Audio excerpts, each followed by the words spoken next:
Ok, gente, boa noite, dia 21 de nove de 2022, né? Continuando com o tema sobre grandes hipnotistas. E aí nós temos a figura do Dr. Sigmund Freud, que alguns dizem que não foi um grande hipnotista.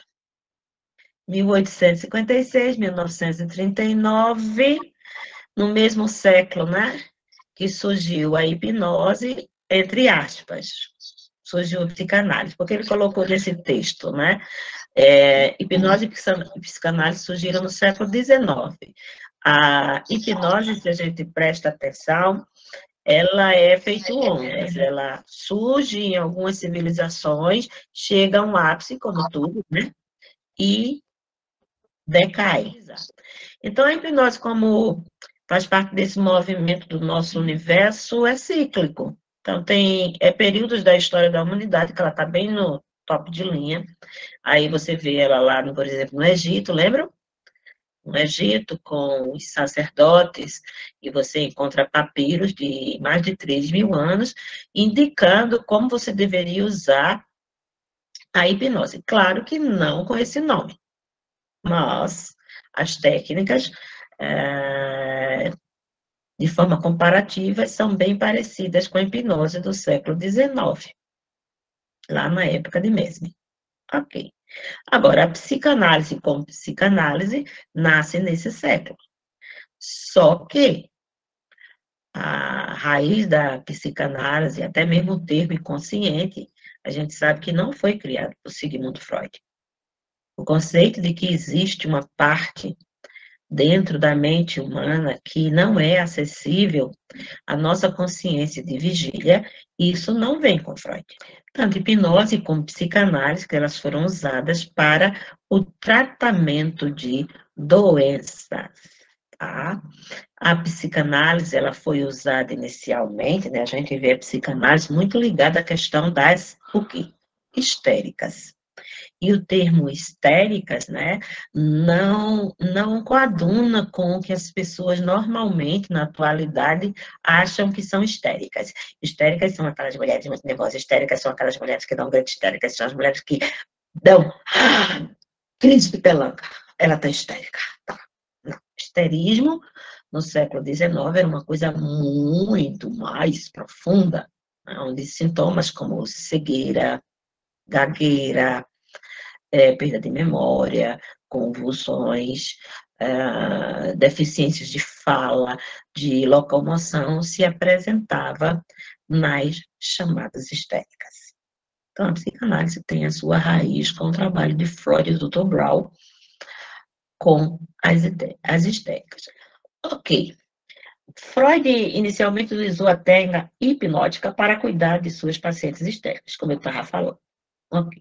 E aí, vê aí, eu coloquei aí, gente, como é que ele fazia a hipnose dele. A hipnose dele era uma hipnose de cansaço, né? Cansaço óptico.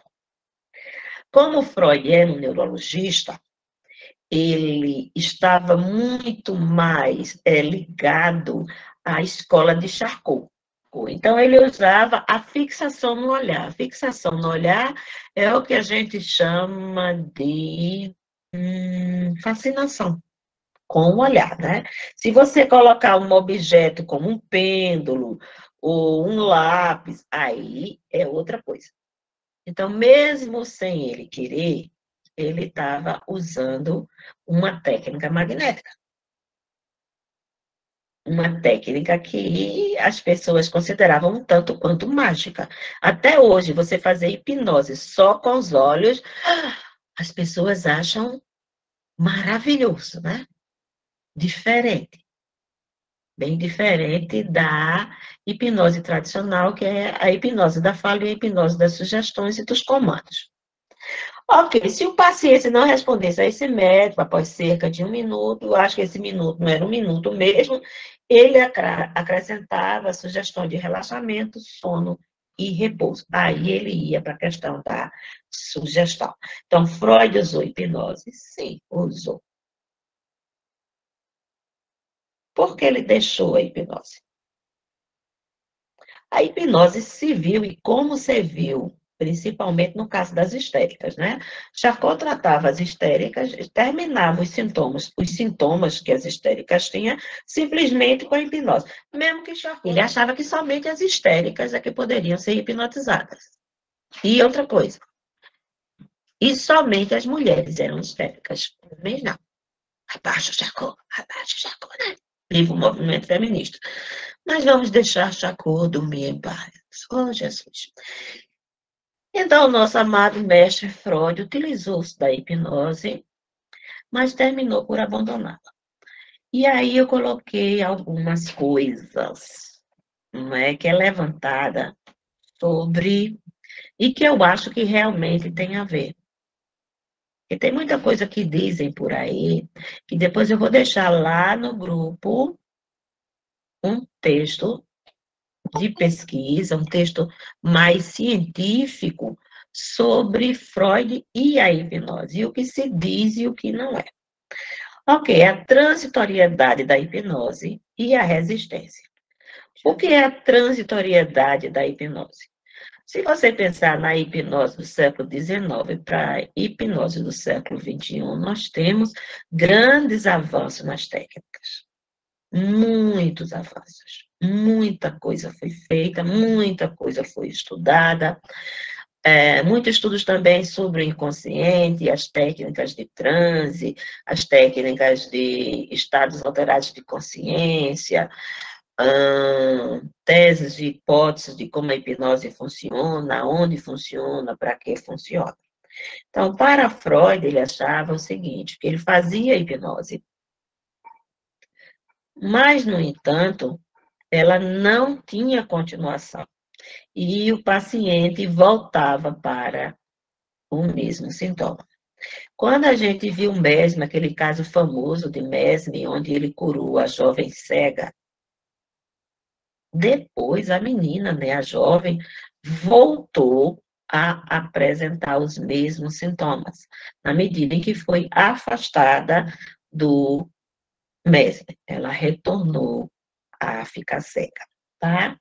E também tem a questão da resistência. A hipnose para Freud não foi só a questão do sintoma, a hipnose para Freud foi também a questão do processo cartático, ou seja, a rememoração do trauma, né, do evento que causava os sintomas e que ele invadia essas memórias pela hipnose, até que ele levantou a questão da resistência. Por que é que a pessoa esquece? E essa eu acho que seriam as causas principais e reais do abandono do Mr. Freud da hipnose. E por que que a gente está estudando Freud na hipnose em TVP? Porque vocês que não são da turma de TVP, né, vocês estão numa sala de terapia de vidas passadas. Só que o nosso tema de hoje é hipnose, né? Já vem com algumas aulas com hipnose, para a gente ter um histórico de hipnose, porque a hipnose, principalmente a hipnose tradicional, a hipnose de comandos e sugestões, ela é muito utilizada para que o cliente entre em estado de transe ou de relaxamento e acesse uma memória profunda, às quais algumas pessoas, né, dizem ser de vidas passadas, enquanto outras simplesmente as vê como uma forma da mente resolver as questões de adoecimento psíquico do sujeito. Então, por que Freud abandonou a hipnose? É o que se diz por aí. E muita coisa do que se diz por aí é achismo. São pessoas, e até pessoas que fizeram, né, a biografia de Freud adentraram e não adentraram na literatura de Freud sobre a hipnose, tá?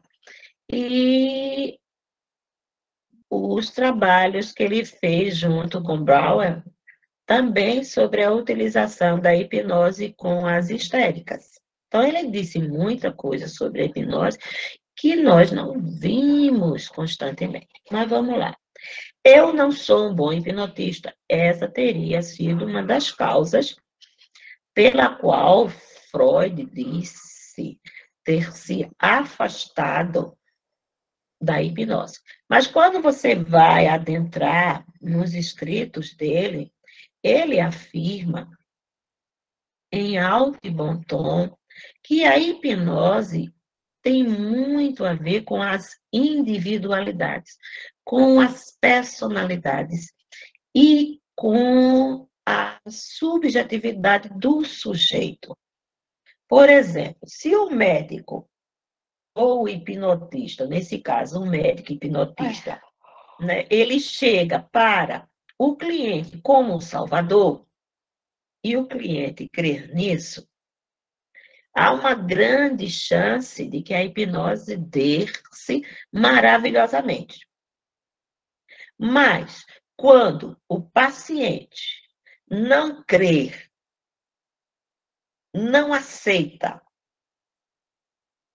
a pessoa que vai fazer a hipnose não dá certo. Então, uma coisa que ele está dizendo ali no século XIX, hoje é comprovadíssimo. Se você não consegue fazer um rapport, se você não consegue em hipnose vestir a roupa do mago, aí em psicanálise, né, a roupagem do suposto saber, a pessoa não entra na sua, ela não vai. O que a gente vê também é que os métodos, né, da época, quando ele diz eu não sou um bom hipnotista, os métodos, as técnicas hipnóticas da época não são, por exemplo, as que a gente tem hoje. Há uma grande, imensa diferença. Você hoje tem técnicas de em 3 minutos você colocar a pessoa em transe profundo. Claro, seguindo os protocolos, tá? Não é só dizer assim, durma, como você vê na televisão. Antes de dizer durma, aquelas pessoas já foram escolhidas de alguma forma. Já se fez uma escolha antecipada através de testes de sugestionabilidade. Mais difícil. Ok, então os métodos da época de lá eram bem mais limitados. Você hoje tem muito mais técnicas, muito mais conhecimentos, né? A hipnose, ela avançou muito. Você vai ver as técnicas de Dave Elman, que são técnicas de indução rapidíssimas. Você tem as técnicas de Milton Erickson, né, que é a hipnose naturalista, que não é uma hipnose de sugestão, é uma hipnose de conversação. Então, tem muita coisa que ele não sabia para ser um bom hipnotista. Freud era fumante, ele chegava a fumar 20 charutos por dia. Então, o bafo do caba devia ser, né, terrível. Além disso, ele tinha os tumores de CA. Ele fez em torno de 30 cirurgias de retirada de tumor. Então, isso aí realmente complica, né? Você tem que ter alguma coisa que a pessoa se agrada. Aí você chega com o bafo daquele, o cheiro do câncer, uma voz difícil, pigarro, porque fumante inveterado tosse. A questão de quando o fumante tosse, a gente ouve e imagina as secreções dentro daquela pessoa. Então, não é agradável. Ele dizia também que a hipnose é uma técnica analgésica. Mas ele também dizia que a hipnose, é por isso que é muito contraditório, a gente tem que ler mais, que a hipnose curava tanto como remédio, como fitoterapia, como choques. Então, ele emparelhava a hipnose com outros tipos de tratamento. Então, essa questão de que a hipnose é somente uma técnica analgésica, isso não me parece real. Vou colocar lá o texto, que é muito grandinho, se vocês quiserem ler. Pouco se sabia sobre ressignificação. E aí, para quem é psicanalista, não use o termo ressignificação, né?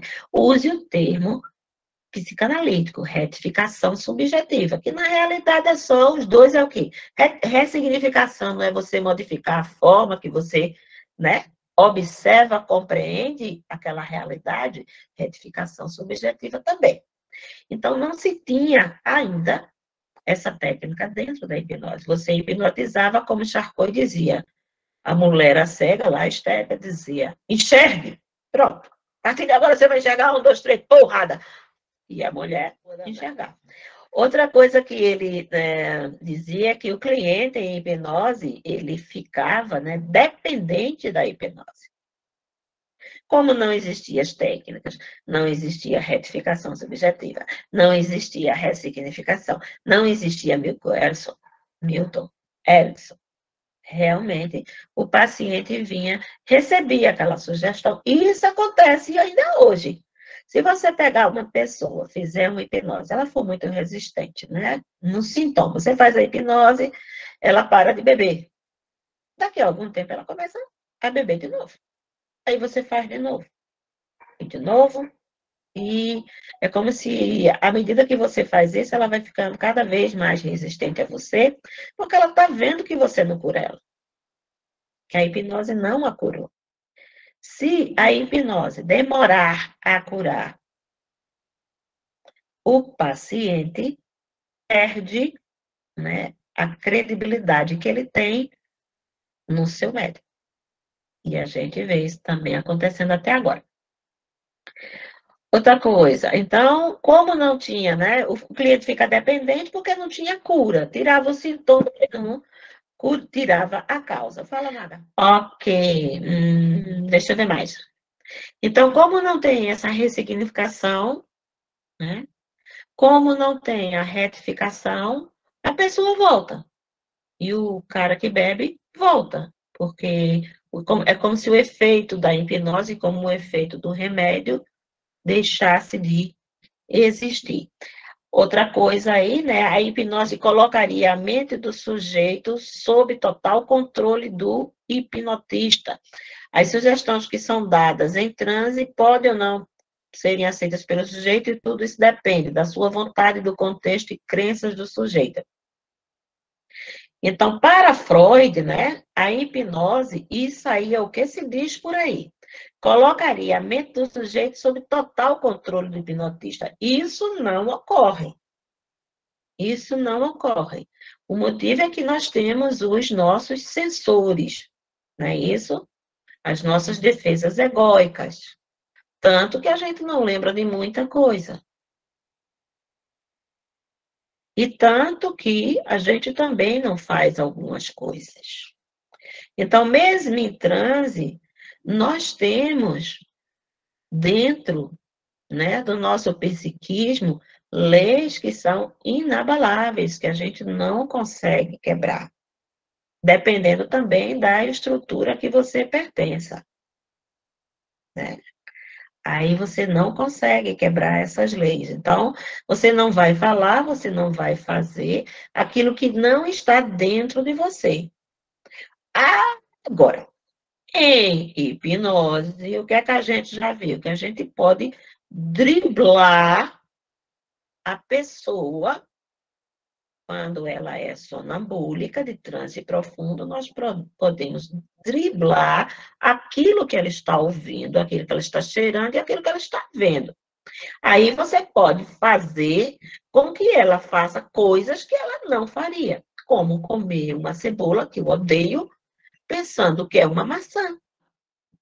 Então, mesmo dentro disso aí, né, as sugestões que são dadas nesse assunto podem ou não ser aceitas pelo sujeito, e tudo isso depende da sua vontade. O sujeito é que se coloca sob a vontade, sobre a sugestão do hipnotista. Vai depender dele. Certo? Então, a carga mística da hipnose. poderia, né, ter sido uma das formas, como coloca aqui embaixo, né, que Freud tinha que se desvincular da hipnose e do que ela representava no mundo científico. Freud era um cientista, Freud era um médico.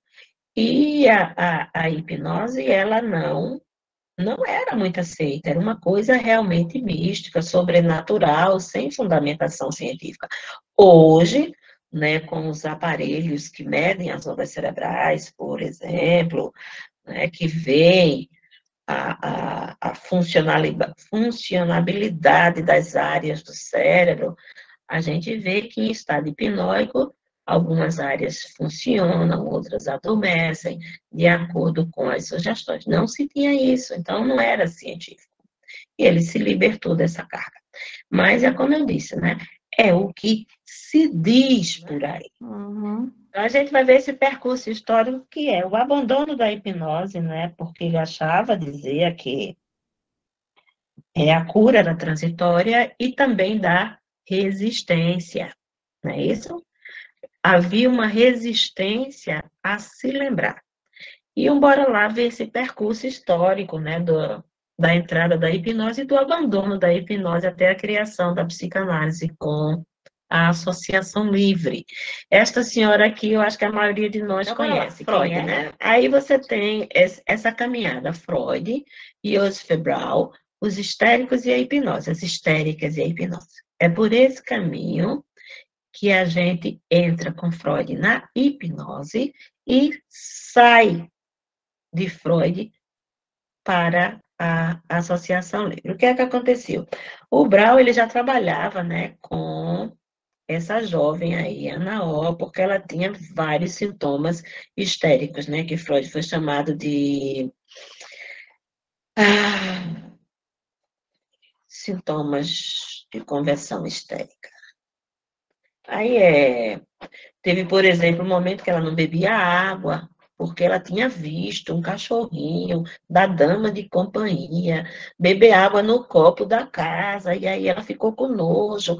Mas aí ela não falou nada, porque era uma mulher muito educada, uma senhorinha muito educada, muito fina, não podia mandar aquela mulher daquele canto, porque ela estava fazendo uma sujeira. Então, o sintoma histérico é o quê? É um acontecimento que aí você vai dizer, é um trauma. Ó, gente, pelo amor de Deus, se meu cachorro, meu copo cair e ele lamber, para mim não vai ser um trauma. Mas para a donzela aí, chique de morrer, né? Foi um choque. Foi um trauma. Então, veja bem, o conceito de trauma que se traz de psicanálise não é o conceito de trauma do DSM, certo? Lá ele diz que o trauma é algo que colocou você em perigo de vida, né? Ou colocou sua integridade física em perigo, ou colocou alguém que você gosta nessa situação, ou você viu alguma cena, certo? Que abalou o Bangu. Bem, para na hora, o cachorro, o bebê no copo era o trauma. E aí, quando ela passou pelo processo de histeria, um dos sintomas é que ela não bebia água. Ela só comia frutas que tinham líquido. Aí, o que foi que Brown fez? Né? Começou a conversar com ela. Começou a conversar, começou a fazer sugestão, hipnose. Então, ele viu que a conversa e a hipnose tiravam esses sintomas histéricos.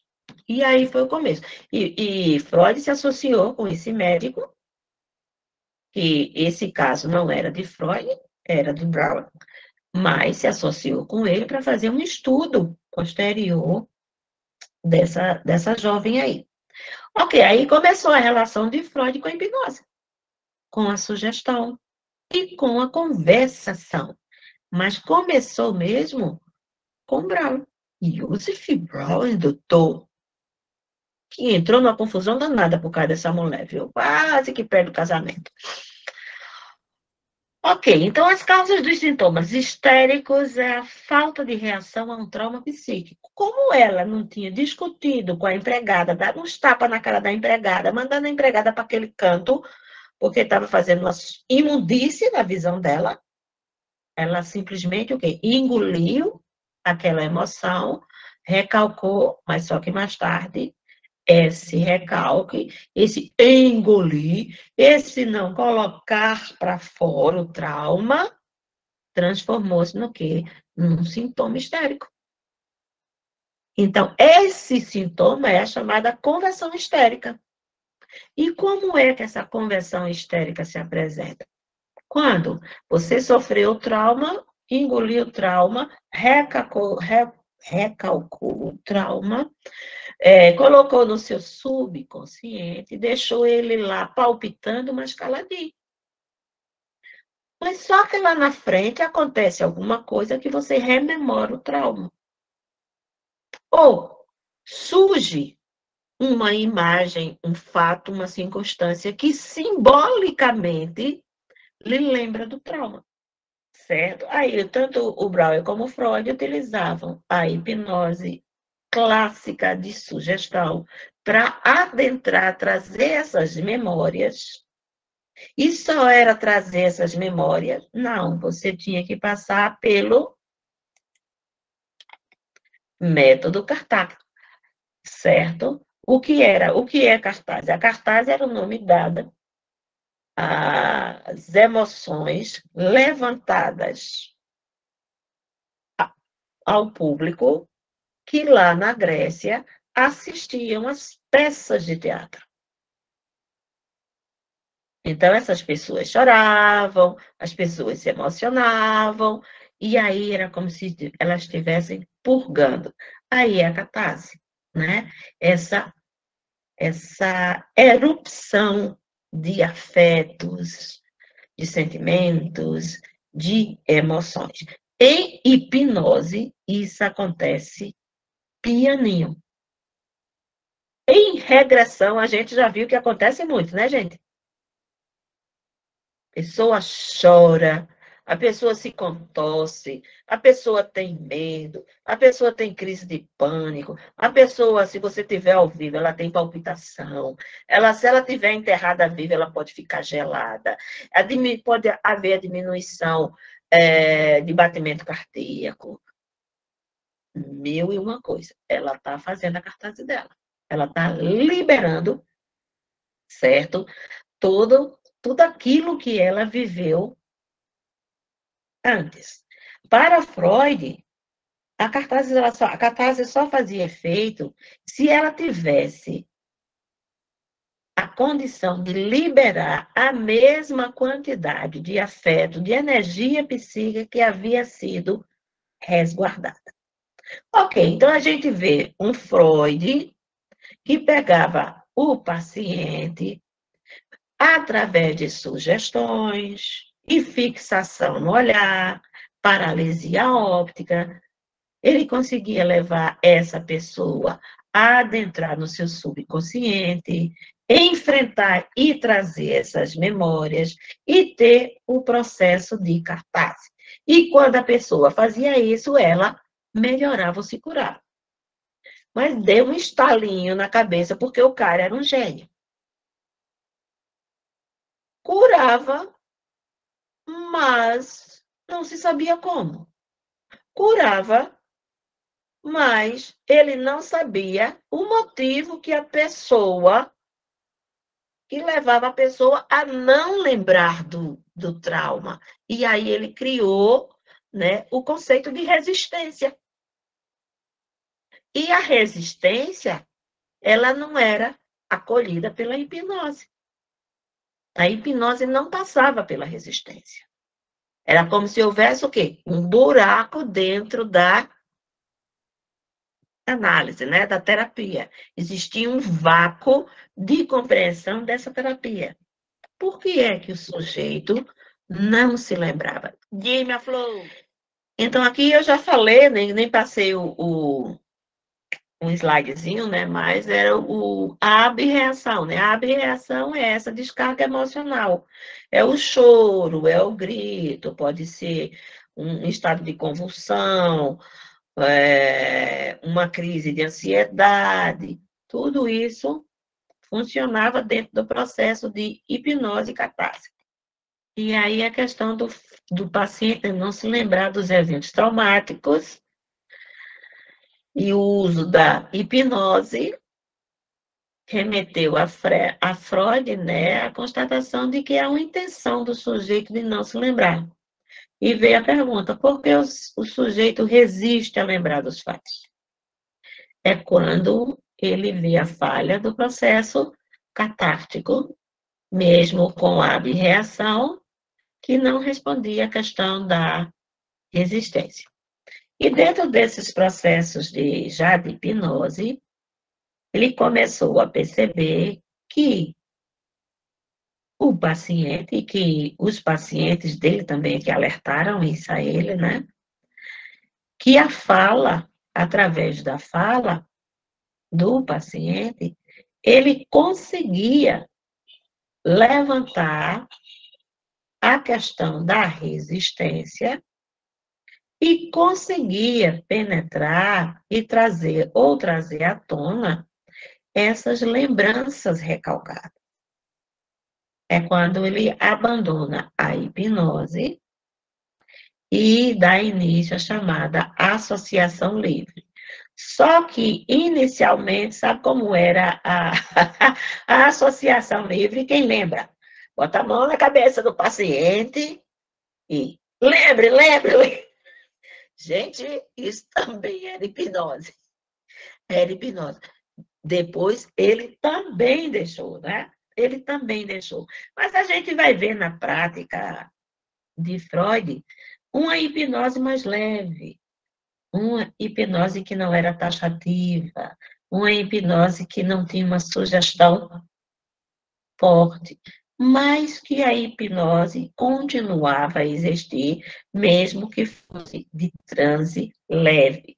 E mesmo em transe leve, é possível nós, terapeutas de vidas passadas ou de outras terapias, aprofundarmos nesse inconsciente e trazer aquilo que a gente quer. Em terapia de vidas passadas, o que é? Levar o paciente, o regredido, a uma situação de uma suposta vida passada, onde ele vai ter a revivência, não é só a lembrança, é a revivência com a catarse, com a abreação, depois trazer isso para hoje, para que a gente possa trabalhar esse material, né, emocional. Então, mesmo com a associação livre de Freud, nós encontramos nos relatos do mestre, né, que a hipnose continuava com transe superficial, mas cujo poder, como está aí, terapêutico, ainda é tremendo.